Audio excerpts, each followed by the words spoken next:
शिव को याद करेंगे। हारा हारा हारा हारा महादेव। बहुत बहुत धन्यवाद। अपने बीच में देश के यशस्वी रक्षा मंत्री माननीय राजनाथ सिंह जी उपस्थित हो चुके हैं।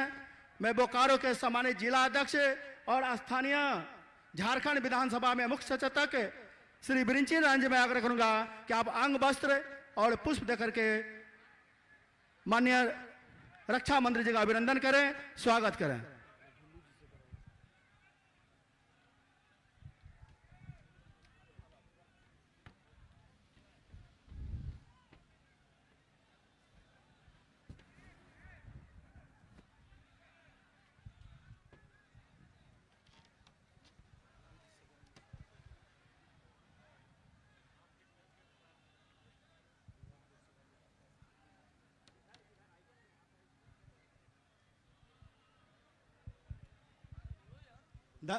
धनबाद लोकसभा के लोकप्रिय प्रत्याशी हम युवाओं का प्रेरणा स्रोत श्री ढुल्लू महतो जी मैं आग्रह करूंगा पामे और माननीय रक्षा मंत्री जी का अभिनंदन करें, स्वागत करें। झारखंड विधानसभा में प्रतिपक्ष के नेता श्री अमर बावरी जी से आग्रह है कि आप उन्हें अंग वस्त्र देकर के स्वागत करें, अभिनंदन करें।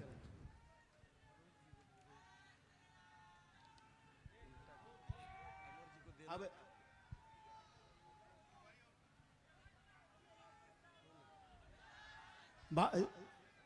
श्री मैं कार्यक्रम को आगे बढ़ाते हुए स्थानीय विधायक झारखंड विधानसभा में मुख्य सचेतक श्री बिरिंची राम जी आग्रह करूंगा पावे और सभा को संबोधित करें। हेलो, आप लोग माननीय राजनाथ जी को सुनने आए हैं। मैं एक बार आपसे आग्रह करता हूं उनके सम्मान में एक बार बोलें, भारत माता की। देखिए आवाज लखनऊ तक जानी चाहिए जहां भी चुनाव लड़कर आए हैं सर। भारत माता की वंदे। यहां विराजमान भारतीय जनता पार्टी के पूर्व राष्ट्रीय अध्यक्ष और केंद्रीय रक्षा मंत्री, जिनके आवाज के खनक के देश भर के भारतीय जनता पार्टी के कार्यकर्ता दीवाने हैं, ऐसे श्रीमान राजनाथ सिंह जी, हमारे नेता प्रतिपक्ष श्रीमान अमर कुमार बावरी जी, धनबाद लोकसभा के ऊर्जावान नौजवान उम्मीदवार, लोकप्रिय उम्मीदवार श्रीमान ढुल्लू महतो जी, गढ़वा से भवनाथपुर से चलकर आए विधानसभा में हमारे साथी सहयोगी विधायक श्रीमान भानु प्रताप शाही जी, प्रभारी श्रीमान सुरेश साव जी, जिला अध्यक्ष श्रीमान जयदेव राय जी, विधानसभा के प्रभारी शेखर अग्रवाल जी, विनय लाल जी, मेहर सिंह चौधरी जी, मुकुल ओझा जी हमारे बड़े भाई, और धनबाद लोकसभा के सह संयोजक श्रीमान रोहित लाल सिंह जी, डॉक्टर परिंदा सिंह जी, मुकुल ओझा जी, मंच पर विराजमान सभी गणमान्य जन, और जहां तक मेरी आवाज जा रही हो सभी मेरे अभिभावकगण, हमारी माताएं बहनें और नौजवान मित्रों, हम सब माननीय राजनाथ जी को सुनने आए हैं। और इस अवसर पर मैं आपसे एक ही आग्रह करता हूं कि पिछले 9.5 सालों में, लगभग 9.5 साल पहले माननीय राजनाथ सिंह जी मुझे अपना आशीर्वाद इसी मैदान में देने आए थे जब बोकारो की महान जनता ने झारखंड में सबसे ज्यादा वोटों से मुझे जिताकर आपके आशीर्वाद से विधानसभा में भेजने का काम किया था। आप सबसे आग्रह करता हूं कि 9.5 सालों में लगातार बिना रुके बिना थके जैसे मैं आपकी सेवा में दिन रात लगा रहा, ढुल्लू महतो जी भी वैसे ही आपकी सेवा में दिन रात लगे रहेंगे, आपको विश्वास दिलाता हूं। और जो भी बोकारो के अधूरे कार्य हैं, मैं माननीय राजनाथ जी सिंह जी से अभी आग्रह कर रहा था एयरपोर्ट पर जब उतरे कि कैसे राज्य सरकार के कुदृष्टि से बोकारो का एयरपोर्ट शुरू नहीं हो रहा है। इन्होंने कहा कि इस बार केंद्र में सरकार बनेगी, आप इनके मुख से ही सुनेंगे कि ये क्या कहेंगे एयरपोर्ट के संबंध में। मैं इस अवसर पर मैं अपना पूरा समय माननीय राजनाथ सिंह जी को देते हुए और आपसे आग्रह करता हूं कि एक बार मेरे साथ बोलिए, जय श्री राम, जय श्री राम। बहुत बहुत धन्यवाद। बोकारो विधानसभा के शासन संयोजक श्री वीरभद्र जी मैं आग्रह करूंगा कि नेता प्रतिपक्ष श्री अमर बावरी जी को अंग पर देकर के स्वागत करें और जिला परिषद के पूर्व अध्यक्ष मिहिर सिंह से आग्रह ज्ञापन में और अपने लोकप्रिय प्रत्याशी श्री ढुल्लू महतो जी को अंग पर देकर के सम्मानित करें।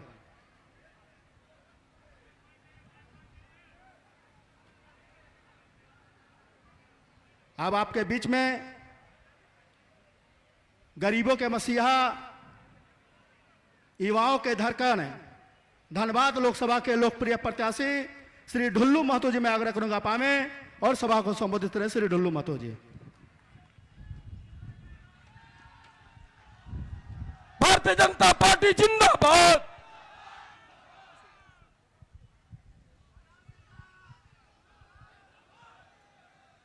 धन्यवाद। आज के इस धनबाद लोकसभा चुनाव को लेकर इस चुनावी सभा को संबोधित करने के लिए हम सबों को आशीर्वाद देने के लिए आए हमारे देश के यशस्वी रक्षा मंत्री, हम सबों के अभिभावक श्री राजनाथ सिंह जी, हमारे बीच उपस्थित हमारे प्रदेश के लोकप्रिय नेता, प्रदेश के अध्यक्ष, झारखंड के प्रथम मुख्यमंत्री माननीय बाबूलाल मरांडी जी, हमारे प्रतिपक्ष के नेता और मेरे भाई चंदन क्यारी के लोकप्रिय विधायक श्री अमर कुमार बावरी जी, हमारे बोकारो के लोकप्रिय विधायक बड़े भाई बिरंची नारायण जी, हमारे भवनाथपुर के झुझारू क्रांतिकारी विधायक भाई भानु प्रताप शाही जी, हमारे बीच उपस्थित इस लोकसभा के प्रभारी बड़े भाई सुरेश साहब जी, हमारे बोकारो के विधानसभा के चुनाव प्रभारी बड़े भाई शेखर अग्रवाल जी, मिहिरदा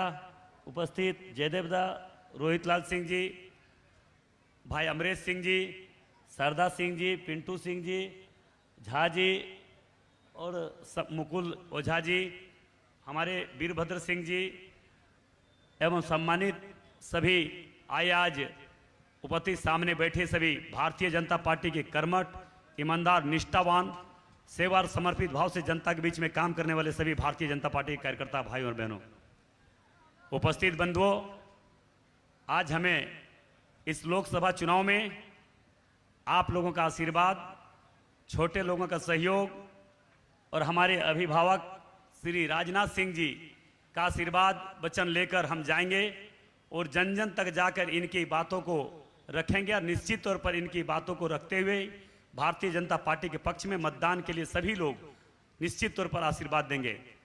उपस्थित भाइयों बहनों, मैं आप लोग से बस यही आग्रह निवेदन करने के लिए आया हूँ। मैं धनबाद लोकसभा के प्रत्याशी बनने से एक मंथ पहले अपने अभिभावक और देश के यशस्वी रक्षा मंत्री जी का आशीर्वाद सबसे पहला हमें मिला था और इनका आशीर्वाद का परिणाम है कि हमें धनबाद लोकसभा क्षेत्र से पार्टी के आशीर्वाद से, केंद्रीय नेतृत्व, प्रदेश नेतृत्व के आशीर्वाद से हमें धनबाद लोकसभा से एक किसान, मजदूर, गरीब का बेटा को इस क्षेत्र से प्रत्याशी बनाया गया है। मैं आप लोगों को यह स्पष्ट कर रहा हूं कि जो भी काम पूरे धनबाद लोकसभा क्षेत्र में आधा अधूरा हमारे लोकप्रिय सांसद पीएन सिंह जी के नेतृत्व में अधूरा काम बाकी है, उस काम को कड़ी को आगे बढ़ाते हुए धनबाद लोकसभा क्षेत्र को विकास के क्षेत्र में आगे बढ़ाने का काम करेंगे। मैं अपने यशस्वी रक्षा मंत्री श्री राजनाथ सिंह जी से आग्रह करना चाहेंगे कि इस क्षेत्र में बहुत बड़ी समस्या विस्थापन समस्या है और विस्थापन समस्या को लेकर यहाँ पे बीएसएल के द्वारा हजारों हजार एकड़ जमीन को अधिग्रहण करने के बाद अभी तक न प्लांट का उसमें विस्तारीकरण कर रहा है, न विस्थापितों को उनका मुआवजा या अधिकार मिल रहा है। विस्थापितीकरण करने से यहाँ के हजारों हजार युवाओं को रोजगार मिल सकता है। मैं आपसे आग्रह निवेदन करना चाहेंगे कि आपके आशीर्वाद से निश्चित तौर पर भारतीय जनता पार्टी धनबाद लोकसभा क्षेत्र से जनता के आशीर्वाद से, इस क्षेत्र के सभी भाई बहनों के आशीर्वाद से, आपके आशीर्वाद से धनबाद लोकसभा चुनाव रिकॉर्ड मत से चुनाव जीतकर एक कड़ी, एक कमल का फूल हम लोग भी हमारे बीच से भी जाकर मोदी जी के हाथ को मजबूत करेंगे, आपके हाथों को मजबूत करेंगे। मैं आप लोग से यही आग्रह निवेदन करना चाहेंगे कि जिस प्रकार से लगातार आप समाज में धूप हो, गर्मी हो, बरसात हो, इस चुनाव के घड़ी में काम कर रहे, इसके लिए मैं सदैव आपका ऋणी और आभारी रहूंगा। उपस्थित भाइयों बहनों, मैं आप लोग से बस यही आग्रह निवेदन करना चाहेंगे, मोदी जी के 10 वर्षों का कार्यकाल, हमारे रक्षा मंत्री जी का 10 वर्षों का कार्यकाल जो रहा है, ये बात जन जन तक पहुंचाने की जरूरत ही नहीं है। जन जन तक इनका लाभ भी ले चुके हैं। बस इतना ही आग्रह निवेदन करना चाहेंगे, उनके पास हम जाएंगे और मोदी जी या रक्षा मंत्री जी के बात को याद दिलवाने के मतलब ही कि भारतीय जनता पार्टी के पक्ष में वोट देंगे। मुझे पूरा विश्वास है कि 10 वर्षों के दरमियान मोदी जी ने इस देश के जन कल्याण के लिए एक एक योजना धरातल पर उतारने का काम किया है। उपस्थित भाइयों एवं बहनों, मैं आप लोग से यही आग्रह निवेदन करने के लिए आया हूं। मैं आपसे यही आग्रह निवेदन करने के आई हूं कि आप 25 तारीख को अपना वोट और अपने क्षेत्र, अपने मोहल्ले, अपने बूथों का जितने भी सदस्य हैं, उनके एक एक वोट भारतीय जनता पार्टी के पक्ष में मतदान करवा के कमल फूल छाप पर मतदान करवाते हुए रिकॉर्ड मत से चुनाव जीताकर अपने भाई को इस धनबाद लोकसभा क्षेत्र से सेवक बनाने का काम करें। मैं विश्वास दिलाता हूं, जिस प्रकार से एक छोटा सा जो हमें जिम्मेवारी दी थी कि बाघ हमारा विधानसभा क्षेत्र से 3 बार वहां से विधायक रहे और उस क्षेत्र को विकास के क्षेत्र में, धार्मिक क्षेत्र में, सामाजिक क्षेत्र में, गरीब कल्याण के क्षेत्र में दिन रात काम करते हुए बाघमारा को आगे बढ़ाने का प्रयास किया था, उसी प्रकार धनबाद लोकसभा क्षेत्र में पार्टी के केंद्रीय नेतृत्व, प्रदेश नेतृत्व ने अपना आशीर्वाद के रूप में इस क्षेत्र में सेवा करने के लिए भेजा गया है। मैं आप लोग को यह स्पष्ट कर रहा हूं, जिस आशा और विश्वास के साथ केंद्रीय नेतृत्व और प्रदेश नेतृत्व ने इतनी बड़ी जिम्मेदारी एक किसान मजदूर का बेटा को दिया है, मैं आपको यह स्पष्ट कर रहा हूं कि जिस आशा और विश्वास के साथ मैं आप लोगों का आशीर्वाद से ये जिम्मेदारी मिली है, इस जिम्मेदारी को निष्ठा और ईमानदारी पूर्वक आगे बढ़ाने का मैं प्रयास करूंगा।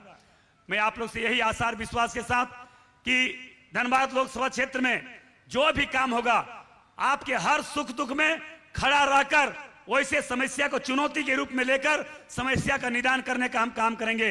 और मैं दिन रात हर समाज, हर वर्ग, हर क्षेत्र के लोगों को लेकर साथ चलेंगे, हर लोगों के सुख दुख में खड़े रहेंगे। मैं इन्हीं आशा और विश्वास के साथ अपनी बात को मैं समाप्त करता हूं।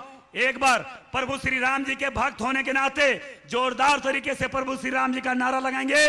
जरूर आप जोरदार तरीके से लगाकर प्रभु श्री राम जी के चरणों में समर्पित अपने प्रणाम को करें। बोलिए जय श्री राम। आवाज थोड़ी जोर से आनी चाहिए। जय श्री राम, जय श्री राम। धन्यवाद। बहुत बहुत धन्यवाद। कार्यक्रम के अगली कड़ी में झारखंड विधानसभा में प्रतिपक्ष के नेता चंदन क्यारी के लोकप्रिय विधायक श्री अमर बावरी जी में आग्रह करें आवे और सभा को संबोधित करें। भारत माता की। आज अपने बीच में देश के यशस्वी रक्षा मंत्री जी का आगमन हुआ है। टीम मोदी के नेतृत्व में जो काम आज देश के यश को बढ़ाने के लिए हुआ है, आज जो हमारे सीमाएं सुरक्षित है और सीमा के बाहर के जो हमारे दुश्मन देश है, वो आंख उठा करके देखने का साहस नहीं कर रहे हैं, वो चाहे चाइना हो चाहे पाकिस्तान हो। ऐसे देश के सरहदों की सुरक्षा की जिम्मेवारी जिनके कंधों पर है, हमारे परम आदरणीय राजनाथ सिंह जी आज यहां आए हैं। आपका जयकारा ऐसा हो कि राजनाथ बाबू को जब यहां से दिल्ली चल के जाएं तो मोदी जी को बताएं कि बोकारो में जब पहुंचे थे, लोह नगरी में जब पहुंचे थे, इस्पात नगरी में जब पहुंचे थे, तो वहां लोगों ने जो नारा दिया था वो अभी तक आपके पास पहुंचाने आए हैं। दोनों हाथ उठा के मेरे साथ कहेंगे भारत माता की, भारत माता की, वंदे वंदे, जय श्री राम, जय जय श्री राम। धनबाद लोकसभा के इस चुनावी सभा को संबोधित करने के लिए आदरणीय देश के यशस्वी रक्षा मंत्री, वरिष्ठ नेता, हम सब के अभिभावक और झारखंड से जिनका नाता संबंधों का भी है, पलामू की धरती से भानु प्रताप शाही जी यहाँ आए हुए हैं। पलामू में आपका ससुराल भी है, ऐसे झारखंड की धरती पे पहुना का आगमन हुआ है। एक बार जोरदार तालियों के साथ उनका स्वागत है, अभिनंदन है। हमारे लोकप्रिय प्रत्याशी, गांव, गरीब, दलित, आदिवासी, वंचित, शोषित सभी को साथ में लेकर चलने वाले, जुझारू नेतृत्व करने वाले भाई ढोलू महतो जी, अपने बोकारो के लोकप्रिय विधायक जिनके नेतृत्व में यह कार्यक्रम हो रहा है, श्रीमान बिरिंची नारायण जी, अपने यशस्वी विधायक भानु जी को आप लोगों ने सुना। भानु जी, मंच पर बैठे हुए तमाम प्रबुद्ध कार्यकर्तागण, जिलाध्यक्ष जी और उपस्थित यहाँ माताओं बहनों, लोकसभा का चुनाव आगत है और 25 तारीख को हम वोट करने वाले हैं। जब वोट करने जाइएगा तो 2 विषयों को हमेशा याद रखिएगा। ये जो चुनाव है यह आपके पंचायत का चुनाव नहीं है, झारखंड का चुनाव नहीं है, देश का चुनाव है, भारत का चुनाव है, भारतीयों का चुनाव है। इसलिए जब भी हम वोट करने जाएंगे तो ये भारत देश जिनके हाथ में सुरक्षित है, यह भारत देश जिसके नेतृत्व में आगे बढ़ रहा है, हम उनके लिए कमल का बटन दबाएंगे। जो राम को लाए हैं हम उनको लेकर के आएंगे, जो कृष्ण को लेके आने वाले हम उनको लेके आएंगे। और यहाँ आदरणीय रक्षा मंत्री जी बैठे हुए हैं, उनको ज्यादा अच्छे से मालूम है पीओ को। जो हम बात करते हैं पाक ऑक्युपाइड कश्मीर की, वहां के लोग छटपटा रहे हैं कि कब आदरणीय रक्षा मंत्री जी राजनाथ जी अपने सीमा को खोले और पीओ के भारत का हिस्सा बन जाए। ऐसे यशस्वी रक्षा मंत्री जी को सुनने के लिए हम सब आए हैं। इसलिए ज्यादा ना कहते हुए सभी बातों को आपने सुन लिया है। गर्मी भी तेज है, 25 को गर्मी रहे चाहे बरसात रहे, वोट कमल का ही दबेगा। इस बात का संकल्प लेकर के जाएंगे और देश में कमल खिलाएंगे। इतना ही निवेदन करते हुए अपनी वाणी को विराम देता हूं। जय हिंद, जय झारखंड, जोहार। भारत माता की, भारत माता की। धन्यवाद। आदरणीय रक्षा मंत्री जी को एक बार जोरदार तालियों से स्वागत करिए। उनके वक्तव्य के लिए एक बार जोरदार तालियों से स्वागत करिए। चूंकि आदरणीय रक्षा मंत्री जी पहला कार्यक्रम उनका कैंसिल हुआ, दूसरे बार उनके घुटनों में थोड़ी तकलीफ है, इसलिए जो जहां पर है वहां बैठ करके ही वो भाषण करने का आग्रह। अच्छा, खड़े हो गए। जोरदार तालियों के साथ, जोरदार तालियों के साथ। धन्यवाद।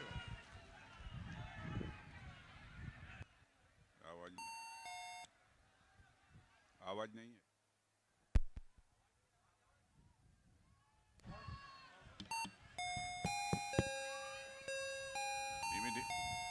बस एक ही चल रहा है। ठीक है, बोलिए भारत माता की। वाह बोकारो, कमाल है।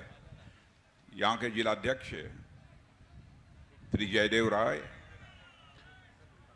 और नेता प्रतिपक्ष जिनको अभी अभी आपने सुना है, बहुत ही तेज तर्रार नेता हैं हमारे अमर कुमार जी बावरी, और यहाँ के प्रत्याशी श्री ढुल्लू महतो जी, बोकारो के विधायक श्री हिरंशी नारायण, भवनाथपुर के विधायक श्री भानु प्रताप शाही जी, लोकसभा प्रभारी श्री सुरेश शाह, विधानसभा प्रभारी श्री चंद्रशेखर अग्रवाल, सह संयोजक श्री रोहित मल सिंह, यहां मौजूद मेरे सभी सम्मानित बहनों एवं भाइयों, बोकारो की किसी सार्वजनिक सभा को संबोधित करने के लिए लंबे अरसे के बाद मैं आप सबके बीच यहां उपस्थित हूं।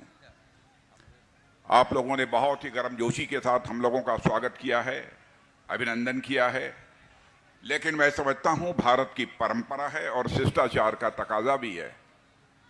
स्वागत, अभिनंदन और सलाम दुआ कभी एकतरफा नहीं होना चाहिए। इसलिए मैं भी अपनी तरफ से शीश झुकाकर आप सभी बहनों भाइयों का हार्दिक अभिनंदन करता हूं और आप सभी का मैं स्वागत करता हूं। बहनों भाइयों, ढुल्लू महतो को बोलते हुए मैंने पहली बार सुना और ढुल्लू महतो को सुनने के बाद मैं पूरे विश्वास के साथ कह सकता हूं, ढुल्लू महतो को चुनकर यदि आपने भारत की संसद में भेजा तो बहनों भाइयों, आपकी समस्याओं को संसद में प्रभावी आवाज देने का काम कोई कर सकता है तो आपके ढुल्लू महतो कर सकते हैं।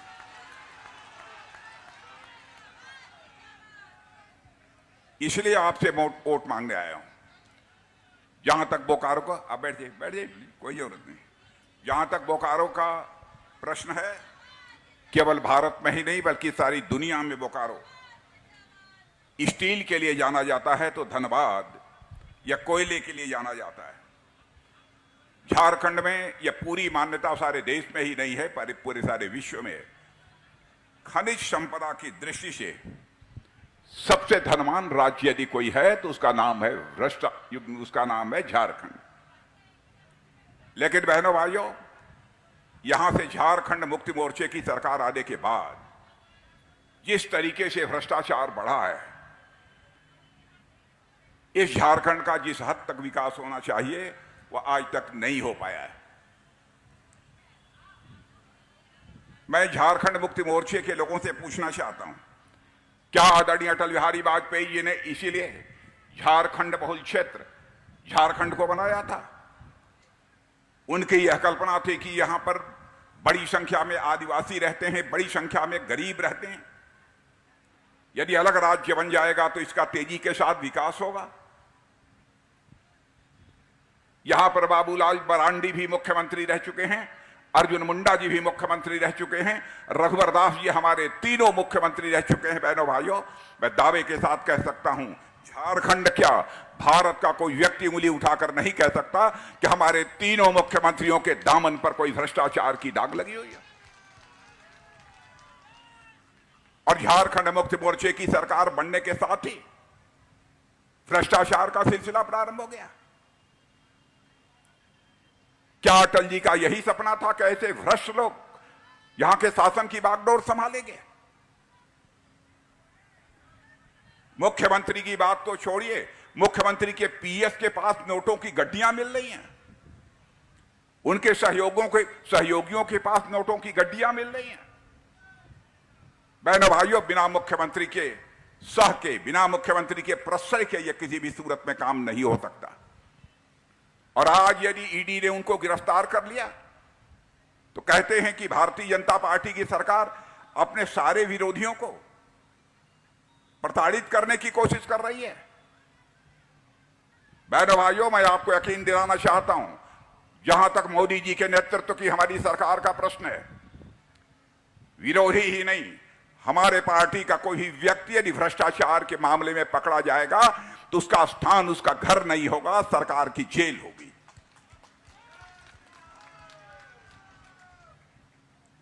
भ्रष्टाचार करने के बाद भी यह ऊल जुलूल आरोप हमारी सरकार के ऊपर लगा रहे हैं। पहली बार अपने जीवन में, मैं भी एक उत्तर प्रदेश का मुख्यमंत्री रह चुका हूं, पहली बार मैंने सुना किसी राज्य का मुख्यमंत्री 24 घंटे के लिए गायब था। न झारखंड वालों को पता, न देश की जितनी भी हमारी एजेंसी हैं उनको पता। ढूंढा जा रहा था कि झारखंड का मुख्यमंत्री कहां है। आज वह जेल के शिक्षों के पीछे है और कहते हैं ईडी और सीबीआई का दुरुपयोग यह मोदी जी की सरकार कर रही है। बहनों भाइयों, मैं आपसे पूछना चाहता हूं, भ्रष्टाचार के खिलाफ कार्रवाई होनी चाहिए कि नहीं होनी चाहिए? मैं आपसे सवाल जानना चाहता हूं। कांग्रेस के शासनकाल में बराबर भ्रष्टाचारियों को सह दी जाती थी, प्रश्रय दिया जाता था। कहीं हमारे वोट पर उल्टा कोई असर न पड़ जाए, कहीं हम कांग्रेस पार्टी की राजनीति को ये लोग प्रभावित कर दें, इस कारण बराबर प्रश्रय उनको दिया जाता था। और आपको जानकर आश्चर्य होगा, ईडी, सीबीआई इतनी बड़ी संस्थाएं बनी हुई थी, कांग्रेस के शासनकाल में इन लोगों ने केवल 32 लाख रुपया केवल जब्त किया था। क्या 2014 के पहले केवल 32 लाख रुपए का ही भ्रष्टाचार हुआ था? भ्रष्टाचारियों के खिलाफ यह कार्रवाई करने की हिम्मत नहीं करते थे। या क्यों नहीं हिम्मत करते थे, इसकी भी मैं आपको जानकारी दूंगा। और आज आप कान को खोलकर सुन लीजिए मेरे बहनों भाइयों, जब से प्रधानमंत्री मोदी जी बने हैं, ईडी और सीबीआई ने जो कार्रवाई की है उससे जानकर आपको खुशी होगी। 1 लाख करोड़ से अधिक की संपत्ति जब्त करने का काम किसी ने किया है तो हमारी ईडी सीबीआई ने किया। और इतना ही नहीं, 22,000 करोड़ रुपए की संपत्ति भी जब्त की है। मैं कहता हूं कि 10 वर्षों के अंदर भ्रष्टाचार के खिलाफ इतनी प्रभावी कार्रवाई हो सकती है। 50-52 वर्षों तक कांग्रेस ने हुकूमत की, क्यों नहीं उन लोगों के शासनकाल में कार्रवाई हुई? अनाप शनाप जो मन आता है वह आरोप लगाते हैं। बैंकों की हालत इतनी खराब हो गई थी मेरे बहनों भाइयों, जिस बैंक से आप पैसा लेते हैं, पैसा जमा करते हैं, सारे हिंदुस्तान के बैंक घाटे में चले गए। और आजाद भारत के इतिहास में पहली बार मैं आपको बताना चाहता हूं, भारत के जितने भी हमारे बैंक हैं 3 लाख करोड़ रुपए के मुनाफे में आ गए हैं। मेरे बहनों भाइयों, सरकार ऐसे चलाई जाती है। इन लोगों ने तमाशा बनाकर इस देश को रख दिया था। सारी दुनिया में भारत की प्रतिष्ठा बढ़ी है, भारत का कद ऊंचा हुआ है। पहले भी मैं विदेशों में जाता रहा हूं। पहले दुनिया के मंचों पर, अंतर्राष्ट्रीय मंचों पर मैं कुछ बोलता था या भारत के लोग बोलते थे तो भारत की बातों को जिस गंभीरता पूर्वक लिया जाना चाहिए नहीं लिया जाता था। लेकिन आज यदि अंतर्राष्ट्रीय मंचों पर कुछ भारत बोलता है तो बहनों भाइयों, आपको खुशी होगी, सारी दुनिया कान खोलकर सुनती है भारत बोल क्या रहा है। यह भारत की हैसियत सारी दुनिया में बनी है। बहनों भाइयों, आपकी इजाजत हो तो मैं थोड़ा बैठ के बोलना चाहता हूं, क्योंकि मंच से उतरने में आंध्र प्रदेश में मुझे चोट लग गई थी। इसलिए मैं बैठ कर ही अपने विचार व्यक्त करना चाहता हूं।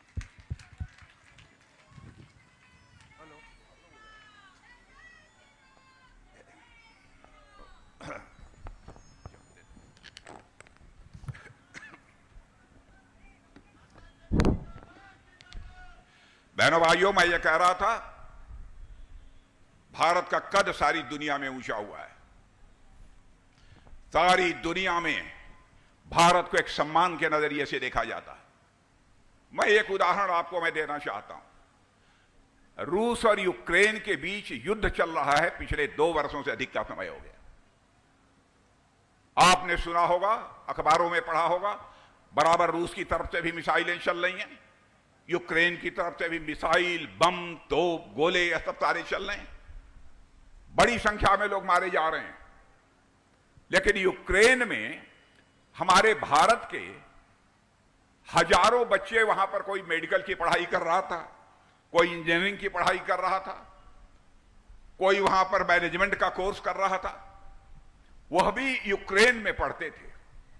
उनके माता पिता जो भारत में रहते थे, उन्हें इस बात की चिंता हुई क्या होगा यदि रूस की तरफ से कोई मिसाइल आकर हमारे बच्चे जहां रहते हैं यूक्रेन में उनके ऊपर गिर गई, उनकी जिंदगी संकट में पड़ जाएगी।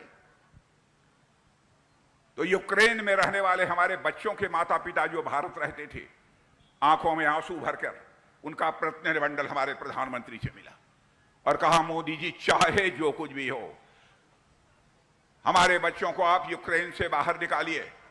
और बहनों भाइयों, कान खोलकर सुन लेना, ऐसे प्रधानमंत्री को न देखा होगा, सुना होगा। हमारे प्रधानमंत्री ने चटपट रूस के राष्ट्रपति मिस्टर पुतिन से बात की और यूक्रेन के राष्ट्रपति मिस्टर जेलेंस्की से बात की। हमारे प्रधानमंत्री की बात करने के कारण रूस और यूक्रेन का युद्ध 4-4.5 घंटे के लिए रुक गया और 22,000 हमारे भारत के बच्चे यूक्रेन से चलकर भारत आ गए। यह भारत की ताकत है, यह भारत की हैसियत है।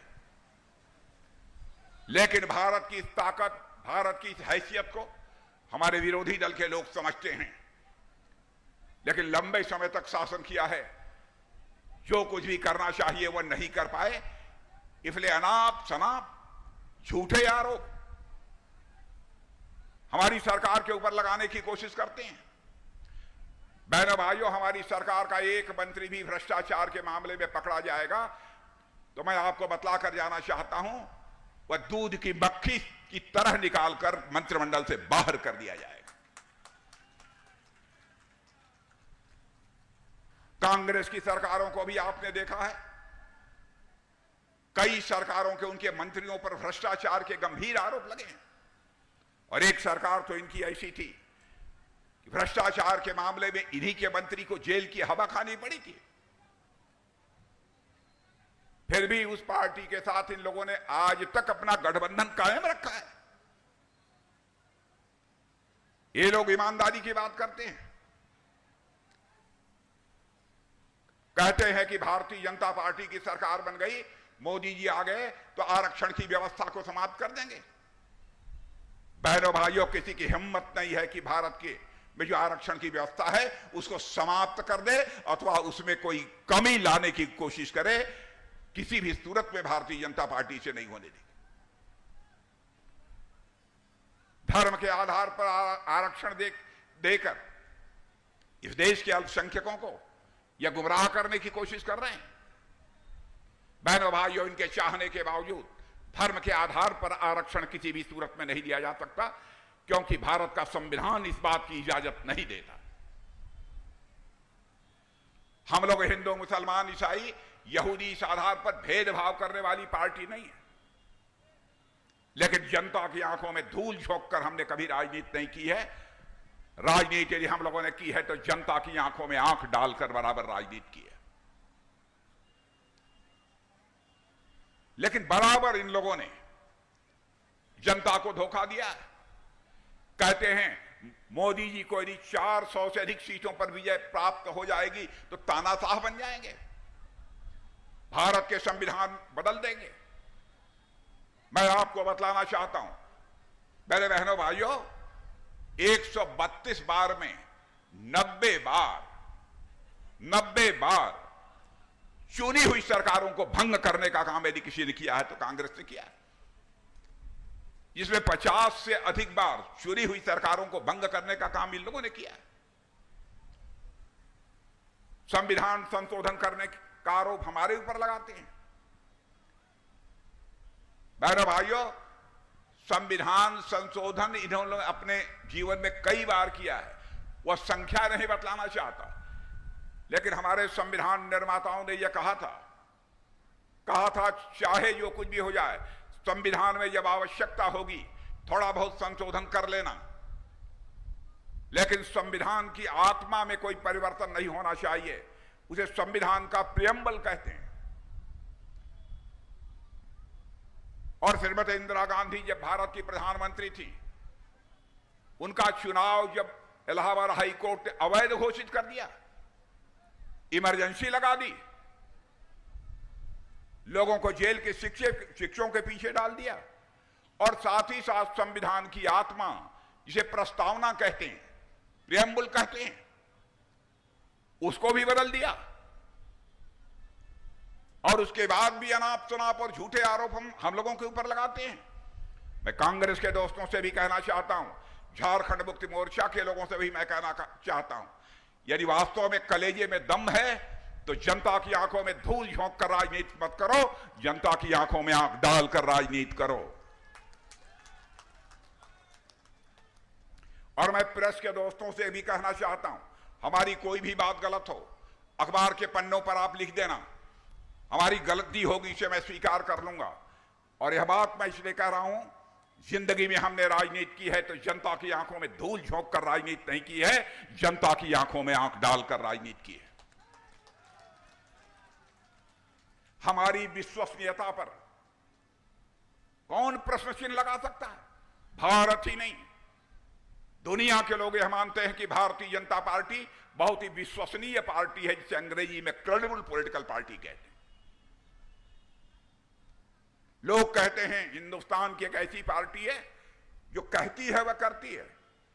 बहनों भाइयों, 1951 में भारतीय जनसंघ के रूप में जो हम लोगों ने कहा था, संसद में बहुमत मिलने के बाद उसे भी पूरा किया। हम लोगों ने कहा था 51 में, जिस दिन हमको संसद में बहुमत मिल जाएगा, धारा 370 जिसके तहत जम्मू कश्मीर को विशेषाधिकार प्राप्त है, हम चुटकी बजाकर समाप्त करेंगे। और बहनों भाइयों, करके दिखा दिया। जब बहुमत मिला, करके दिखा दिया। 1984 से हम कहते चले आ रहे हैं, हमारी सरकार बनाइए, अयोध्या की धरती पर राम मंदिर बनकर रहेगा। बहनों भाइयों, मुझे याद है 1984 में हम लोग नौजवान थे और उस समय बराबर हम नारे लगाते थे कि राम लला हम आएंगे, मंदिर यहीं बनाएंगे। ये कांग्रेस के लोग कहते थे हाँ हाँ राम लला आएंगे, मंदिर यहीं बनाएंगे, लेकिन तारीख नहीं बताएंगे। आपने देखा कि वह 22 जनवरी आ गई बहनों भाइयों, कि हमारे प्रधानमंत्री ने धर्माचार्यों के मार्गदर्शन में रामलला की प्राण प्रतिष्ठा कर दी है।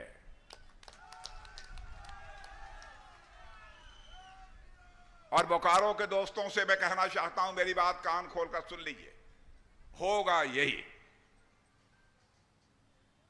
रामलला अपनी झोपड़ी, अपनी कुटिया से निकलकर अपने महल में पहुंच चुके हैं।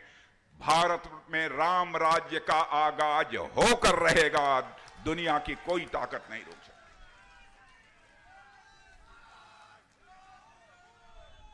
लोग ये कहते हैं कि साहब राम राज्य कैसे आ जाएगा।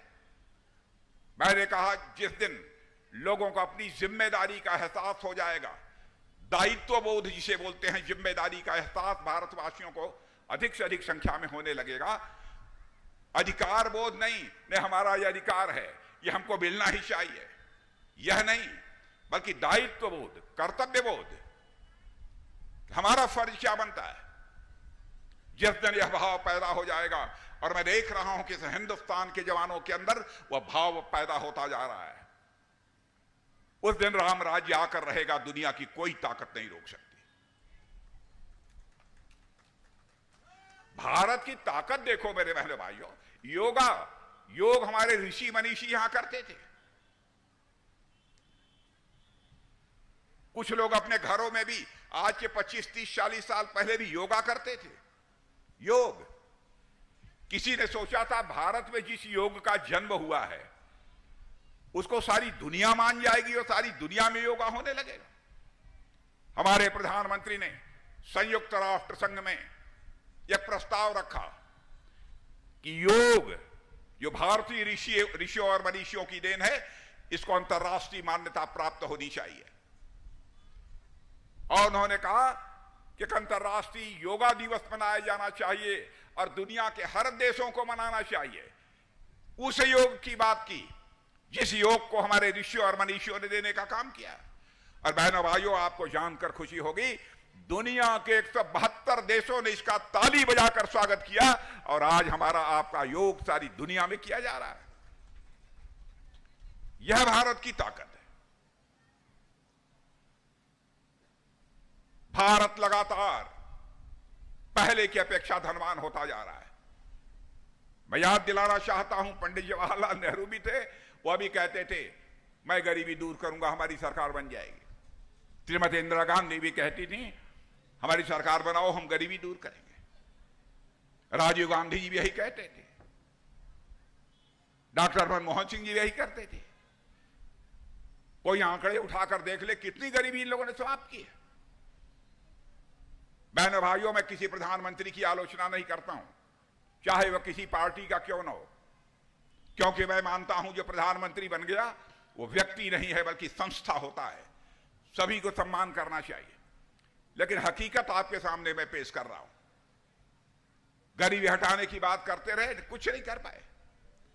लेकिन हमारे प्रधानमंत्री ने 9 साल के अंदर ही, यह हमारा आंकड़ा नहीं है, नीति आयोग का आंकड़ा है, अंतरराष्ट्रीय जो आर्थिक संस्थाएं हैं उनका आंकड़ा है। वह कहती है भारत ने तो करिश्मा किया है, 25 करोड़ लोगों को गरीबी रेखा से बाहर करने में उन्होंने कामयाबी हासिल की। क्या कभी आपने कल्पना किया था कोरोना का संकट पैदा होगा? जहां जहां लोग काम करते थे दुनिया में, अपने घरों को वापस हो रहे थे। यह हुआ कि काम, फैक्ट्रियां चलेंगी नहीं, उद्योग चलेंगे नहीं, कैसे काम करेंगे, कैसे अपने परिवार का पेट भरेंगे।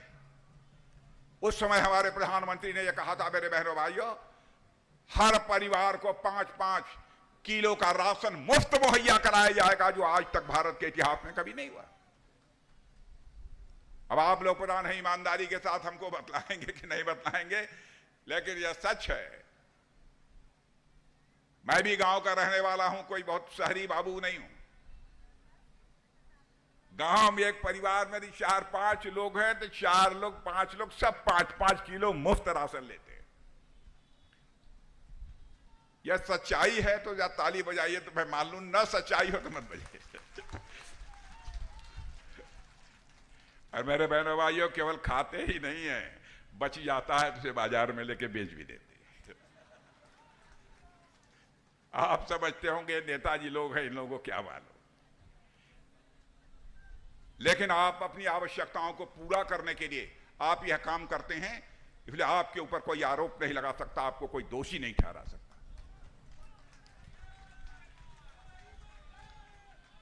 आपके पास यदि इफरात पैसा होता तो क्यों राशन बेचते?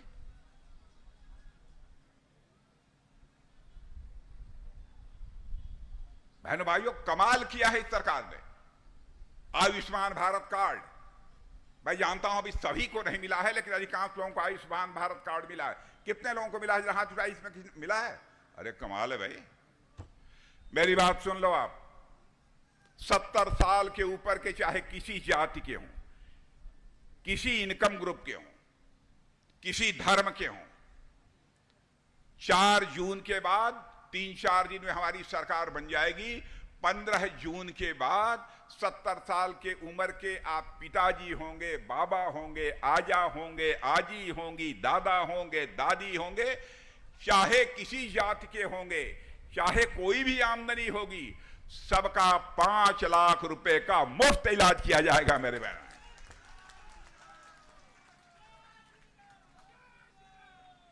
चुनावी घोषणा पत्र जब बनने वाला था, प्रधानमंत्री जी ने यह जिम्मेदारी मेरे ऊपर ही सौंपी थी और मुझे कहा, राजनाथ जी इसको डाल दिया जाए, और घोषणा पत्र में यह हम लोगों ने डाल दिया। हम जो कहते हैं वो करते हैं। विश्वास का संकट, विश्वसनीयता का संकट हम लोग किसी भी सूरत में पैदा नहीं होने देंगे मेरे बहनों भाइयों। अब भारत अब कोई कमजोर भारत नहीं रहा है, जो चाहे वह भारत को आंख दिखाकर निकल जाए। भारत में बहनों भाइयों अब ताकतवर भारत बन चुका है, और मैं बतलाना चाहता हूं भारत के अंदर वह ताकत है कि भारत किसी को छेड़ता नहीं है, लेकिन जो भारत को छेड़ेगा भारत उसे छोड़ेगा भी नहीं। आज ये भारत के पास ताकत है।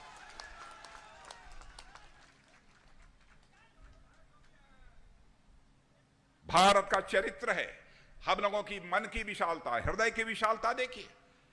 आज तक दुनिया के किसी देश पर हम लोगों ने कभी ना तो कोई आक्रमण किया है, और ना तो दुनिया के किसी देश के 1 इंच जमीन पर हम लोगों ने कभी कब्जा किया है। यह भारत का चरित्र है। लेकिन अब भारत को कोई आंख दिखाएगा तो फिर उसका खामियाजा भुगतने के लिए उसे तैयार रहना चाहिए। पड़ोसी देश पाकिस्तान, यह बात सही है, अपनी नापाक हरकतों से बाज नहीं आ रहा है, लेकिन आश्वस्त रहिए, आकर रहेगा।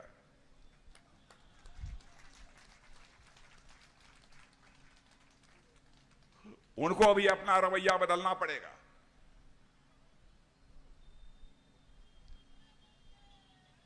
पाक अधिकृत कश्मीर के बारे में तो मैंने कई साल पहले कह दिया था।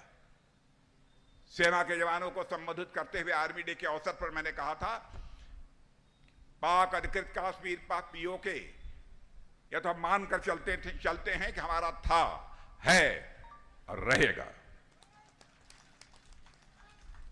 मैंने कहा वहां भी जल्दी, आप जानते हैं हम लोग आक्रमण वगैरह किसी के ऊपर नहीं करते हैं। वहीं के लोग डिमांड कर रहे हैं कि हम भारत के साथ जाना चाहते हैं, और पीओके से पाकिस्तान का झंडा उतारते हुए आपने वीडियो के ऊपर देखा होगा बहनों भाई। ये कारण क्या है? जम्मू कश्मीर में धारा 370 समाप्त होने के बाद विकास ने जो गति दी है, विकास जितनी तेजी के साथ हो रहा है, बगल में ही वहीं पाक अधिकृत कश्मीर के लोग उसे देख रहे हैं। और आपको जानकर खुशी होगी कि वहां के पाकिस्तान के एक संसद सदस्य, जिनका नाम है फजलुर रहमान, नाम लेकर बतला रहा हूं, उन्होंने कहा है अपनी संसद, पाकिस्तान की संसद में खड़े होकर, भारत विश्व की महाशक्ति बन रहा है, भारत विश्व की महाशक्ति बनता जा रहा है, लेकिन पाकिस्तान अपनी बर्बादी को बचाने के लिए दुनिया के सामने हाथ फैलाकर भीख मांग रहा है। यह उनके सांसद ने कहा है। बहनों भाइयों, कांग्रेस के लोगों से भी यह सवाल पूछा जाना चाहिए, झारखंड मुक्ति मोर्चा के लोगों से भी सवाल पूछा जाना चाहिए। फवाद हुसैन, जिन्होंने यह कहा कि भारत में जो भी उरी और पुलवामा की आतंकवादी वारदात थी, पाकिस्तान से आतंकवादियों ने जाकर उस आतंकवाद की घटना को अंजाम दिया था। यह स्वयं वहां के पाकिस्तान के मंत्री फवाद हुसैन ने कहा है, और वही फवाद हुसैन मोदी जी की तारीफ नहीं कर रहे हैं, वह राहुल गांधी की तारीफ कर रहे हैं। अंग्रेजी में एक वाक्य होता है, राहुल ऑन फायर, आग बतला रहे हैं। मैं आपसे पूछना चाहता हूं बहनों भाइयों, जो देश हमारा विरोधी देश हो, भारत किसी नेता की तारीफ करता है, उसके पर क्या उसका भारत में सम्मान किया जाना चाहिए? क्या उसकी सरकार बननी चाहिए? ये लोग देश को ले कहां जाना चाहते हैं? इसलिए मैं आप सभी लोगों से अपील करना चाहता हूं कि मेरे बहनों भाइयों, देश को बचा लीजिए। और झारखंड मुक्ति मोर्चा ने जो कुछ भी किया है, आपको जैसा लगता हो, इस प्रकार की हरकतों के कारण भारत के मस्तक पर एक कलंक का टीका लगता है। दुनिया में बहनों भाइयों, हमारी छवि प्रभावित होती है कि वहां के रहने वाले लोग ऐसे हैं, भ्रष्टाचार में मुख्यमंत्री मंत्री यह लिप्त हैं। अटल बिहारी वाजपेयी जी की सरकार आप लोगों ने देखी होगी, 6 वर्षों तक कोई मां का लाल बतला दे कि एक भी मंत्री के ऊपर कोई भ्रष्टाचार का आरोप लगाओ। मोदी जी की सरकार 10 वर्षों से चल रही है, भारत नहीं दुनिया का कोई व्यक्ति उंगली उठाकर नहीं कह सकता किसी मंत्री के ऊपर कोई भ्रष्टाचार का आरोप लगाओ। क्या कारण है कि आप ही के शासनकाल में सब कुछ होता है?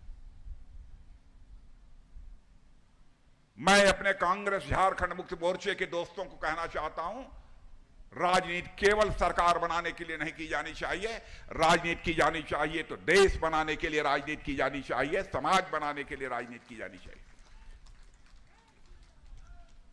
ये लोग अपना परिवार बनाते हैं, उससे परिवार नहीं बनता, परिवार टूट जाता है। और देखा आपने, सीता सोरेन आकर अंततोगत्वा भारतीय जनता पार्टी के साथ खड़ी हो गई। आज वो हमारे प्रत्याशी के रूप में चुनाव के मैदान में है।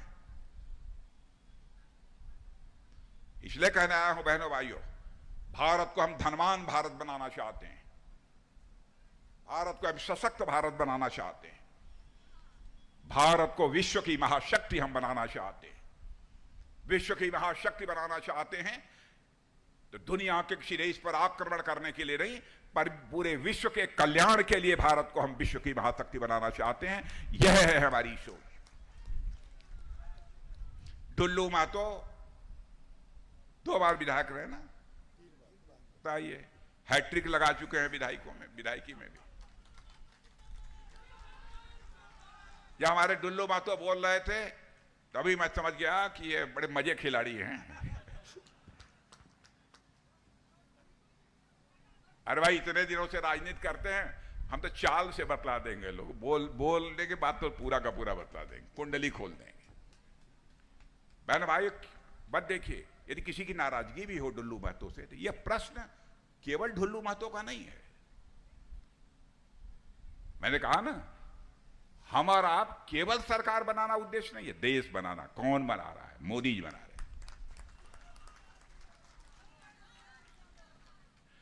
और बहनों भाइयों, कहीं किसी को भी कोई इधर उधर की कोई गलतफहमी हो तो दूर करिए।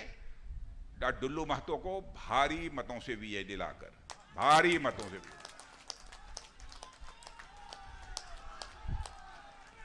अच्छा, यह बतलाइए, आप लोग बतला देंगे कितने वोट से जिताएंगे? 5 लाख? 5? अरे राम राम। तो बहनों भाइयों, यदि 5 लाख मतों से आपने डुल्लू महतो को जिता दिया, तो मैं हम डुल्लू महतो जी से भी मैं कहूंगा, अपने विरंची जी से भी कहूंगा, दोनों लोगों से यहां, और आपके नेता प्रतिपक्ष हैं, आपके नेता प्रतिपक्ष आप जानते हैं ना, नहीं जानते? यह भी बड़े दमदार हैं, बहुत अच्छा बोलते हैं। इन लोगों से कहूंगा कि इसी बोकारो में यदि 5 लाख से अधिक मतों से हमारे डुल्लू महतो जी जीत जाते हैं, बहनों भाइयों, 4 महीने, 6 महीने, 8 महीने, साल भर में कभी एक बार हमको जरूर बुला लेना।